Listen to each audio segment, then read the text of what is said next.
Hey everyone, welcome back to another video. Today we're going to do another Unit 2 AP Human FRQ. So we're going to talk about population policies. So on the left here we have a graph showing the population of Singapore over about a 150-year period. And we can see that the population has gone up. And it's gone up dramatically since about the year of 1950. Now, in our question here, we have some context related to a bill. So the Singapore Family Planning and Population Board Bill was passed in 65, and it had a goal to lower the crude birth rate of the country below 20. So what they wanted to do is they saw that the population was increasing and they wanted to decrease it because the crude birth rate was very high. It was above 20.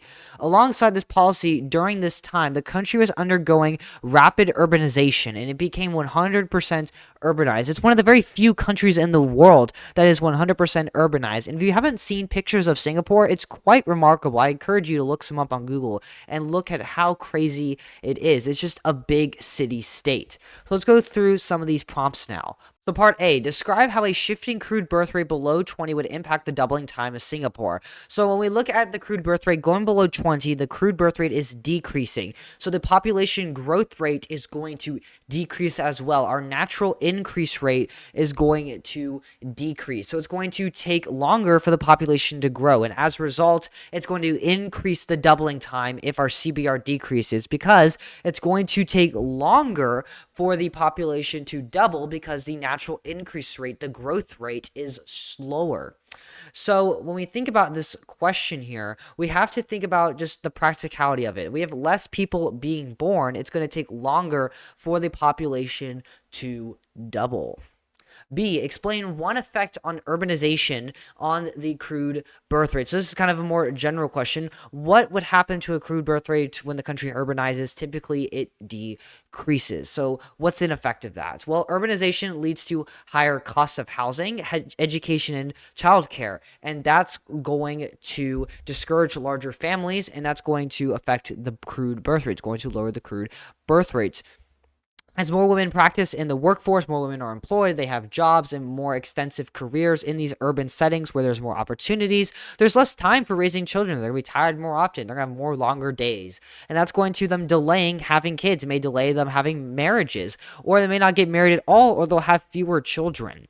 Urbanized populations often prioritize their careers, personal development, and leisure over starting a family. It just may not be seen as important or as a necessity anymore. Urbanization results in limited living space. Apartments are a lot smaller than single-family homes, and these are very prominent in densely populated cities like Singapore, which makes it harder for families to accommodate having more children. Children have a lot of energy. They need space to run around and bounce around and get hurt and scrape their knees and stuff, and it's just not as easy in dense areas and in apartments. Urban areas typically offer better access to contraception and family planning services, and that allows people to have more control over the number of children they have. Particularly, they can decrease the number of children that they have and plan them out better. C, identify the type of population policy that could categorize the Singapore Family Planning and Population Board Bill. So remember, the population of Singapore was increasing dramatically, and the country wanted to decrease that population growth. They wanted to alleviate the growth and the effects, the harmful effects particularly, that can result from it. So this is an anti-natalist policy because it's anti-having children. It's anti-population growth. It's pro less children, essentially.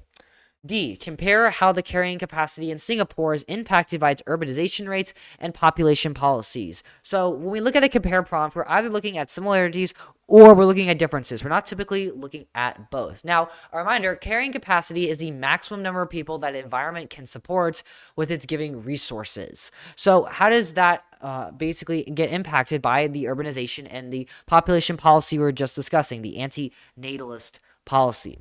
So Singapore's population policies have increased carrying capacity because crude birth rates have lowered. And that means there's more resources now that can go around. There's lower scarcity of resources because the population growth rates are decreasing. There's less babies being born, less people to support. So that's going to increase the overall carrying capacity. There's less resources to support the population, less food needed. Urbanization can lower the carrying capacity, though. It can lower the number of people that can be supported in the environment because that could lead to environmental stress and challenges like pollution and waste management issues because there's so many people living together in the same place, which is a high population density. We can see a higher demand for food, higher demand for housing, energy, water, and more because of the high population. Now, on the contrary, urbanization can actually raise the carrying capacity. There could be more people living in that area because we could see efficient public transportation systems. We'd also see the implementation of green spaces, and these are environments that are not going to be developed upon. They're saving the natural resources and the nature in these areas, and that's going to raise the environmental carrying capacity. Anything else that could increase the number of resources, like food, increase the housing, for example, high density housing where you're building up instead of horizontally building out, that's going to minimize the land usage, and that's going to raise the overall carrying capacity. So what you had to do is you had to discuss both urbanization and population policies here. We're really only talking about antinatalist policies. So there's only really one way you can go with this. Now, just because we said that the policies increase carrying capacity doesn't necessarily mean that you have to explain how urbanization can increase the carrying capacity. You could go ahead and say that there is a way for urbanization to lower the carrying capacity of it if you just explain how that would work. Either or is fine, though. Part E, explain one way that family planning policies in Singapore can impact the provisioning of services throughout the economy. So what we've seen is that family planning policies in Singapore and other countries, for instance, typically lower the crude birth rate. Family planning policies, and for example, the bill we were just discussing, are antinatalist policies that want to limit the population growth. And typically what we see is that we see a lot less children being born. And so we're going to look at services that are not necessarily focused on children anymore and more focused on adults and the elderly. So we're going to see a reduction in the demand for educational services. Remember, these are services that are demanded by children and young adults, and we have population decline. The number of people who are demanding these services is also going to decline. We're going to see a reduction in demand for reproductive healthcare services. We're also going to see an increase in demand for overall healthcare services, particularly for adults and senior citizens. And these are the ones that are going to have more healthcare issues, particularly in these more developed countries like Singapore, which is in stage 4 of the ETM. And we see a delayed degenerative and man-made diseases like diabetes, cancer, obesity, heart disease, lung disease, kidney disease, substance abuse. All of these degenerative disorders and chronic diseases are going to spring up in adults and seniors. And, seniors, they break their hips more often too. So they're going to have more dire and frequent healthcare needs. We can also see an increase in the demand for social security systems as well. These systems provide money and other services to elderly individuals, particularly retirees. Part F, explain why sub-Saharan African countries are unlikely to implement and enforce similar family planning policies in their countries. Why are they unlikely to implement antinatalist policies? And this may sound contrary because they have very, very high population growth, very high total fertility rates. So wouldn't they want to decrease the number of people being born in these countries because it's very, very high? That could put a strain on their services, and they're urbanizing as well. So that could put a strain on their resources. But no, they don't want to do that because they have cultural preferences for larger families, and that ensures a family lineage.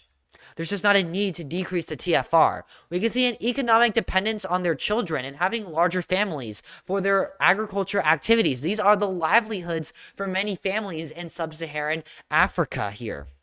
It also just provides food for the family as well. They also have limited social securities and limited social security systems. They may have more children to take care of the parents. We see high infant mortality rates. This is a big one. This is one that I would probably put on the AP exam. We have high infant mortality rates because they have very low medicine and medical education and just bad healthcare systems in general. It's not accessible, not affordable, and it's not as developed. And parents want to make sure they have some kids that survive to adulthood, so they're going to have a lot more kids. And that kind of explains for a big reason why the TFR is so high in many sub-Saharan African countries. We have a rapid youth population structure, so they already have a high CBR. We also have weak government institutions, so they may not be able to enforce policies like these because they have low political stability. They also just have limited healthcare infrastructure and accessibility in general as well. Very limited contraception access and implementation, so they may not even be able to lower the crude birth rate through such means. Finally, part G, explain one way that urbanization may be utilized to increase Singapore's crude birth rate. So you kind of have to use some critical thinking and think outside the box. How could moving to an urban area, or how could there be services or programs in these urban areas that will increase the total fertility rate and increase that crude birth rate? Well, you can develop housing schemes and programs that prioritize affordability for families. And this can encourage couples to have more children. You can put in more affordable apartments with multiple bedrooms, for instance. You can offer subsidies for child care services and daycares that lowers the cost of raising children in these urban areas. You could build parks, playgrounds, and other recreational spaces that are safe for the children and give them room to run around and scrape their knees. It ensures close proximity to quality public schools and early childhood educational facilities, and that can make it easier for families to commute and to educate their kids. You can provide accessible healthcare facilities, particularly maternal and pediatric care, that can support the families. You can promote flexible work arrangements like providing remote work and shorter hours that can provide parents time to raise their kids and manage their work and family life and provide a balance there. You can foster community centers that offer parenting classes, support groups, and resources for new families. You can enhance public transport links to reduce commuting time for parents and family. If parents have to work, they may not have a lot of time to take their kids to school, to the haircut, to the doctor, so they can put in public transport systems that can reduce that commuting time.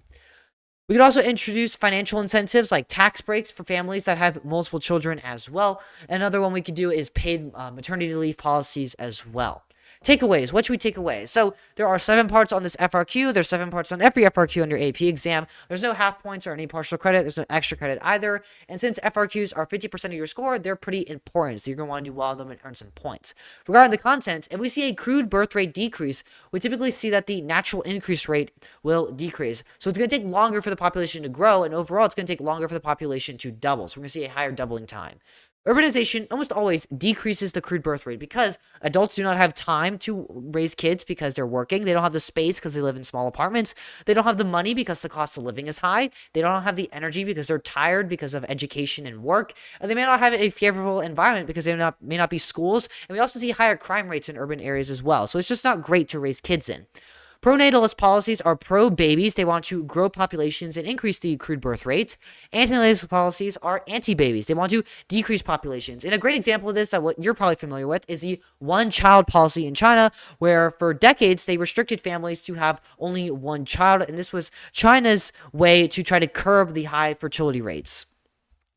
Increases to carrying capacity include increasing the number of resources to go around. If there's more scarcity, we're going to lower the carrying capacity. We're going to lower the maximum number of people the environment can support. You can raise the carrying capacity through technological advancements like refrigeration.